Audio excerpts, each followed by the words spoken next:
One of the things that's rather difficult for archaeologists is to reconstruct changing social and political organization. But we do have several indirect ways that we can study these phenomena, and the general conclusion is that through time in the northern area that populations got more socio-politically complex, which means that they probably had more different kinds of roles, but most importantly it means that there was probably some degree of vertical stratification in these societies. If you were to compare, for example, the Chaco and Great houses from the 1000s and 1100s with the little villages, the little settlements of the basket maker 3 people in our area in the 600s, it would be reasonable to infer that they are organized incredibly differently because of the different scale of the architecture.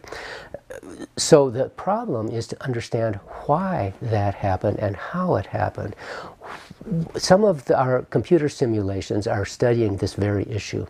and we believe that the increasing size of social groups was important in making leadership an attractive option that would therefore be adopted by many other groups in a sort of competitive scenario.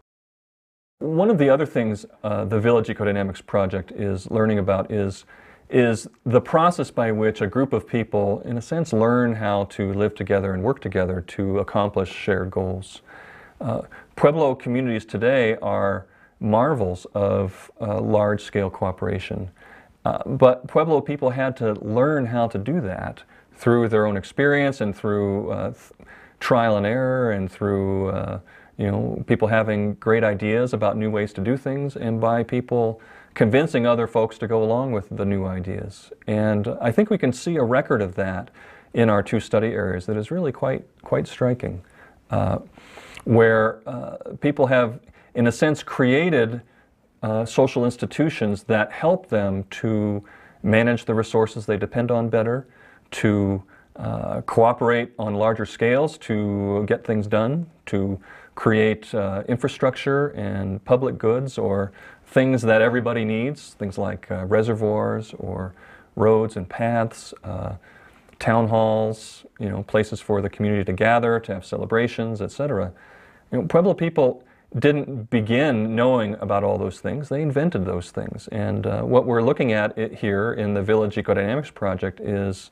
the story of a group of people learning how to live well together.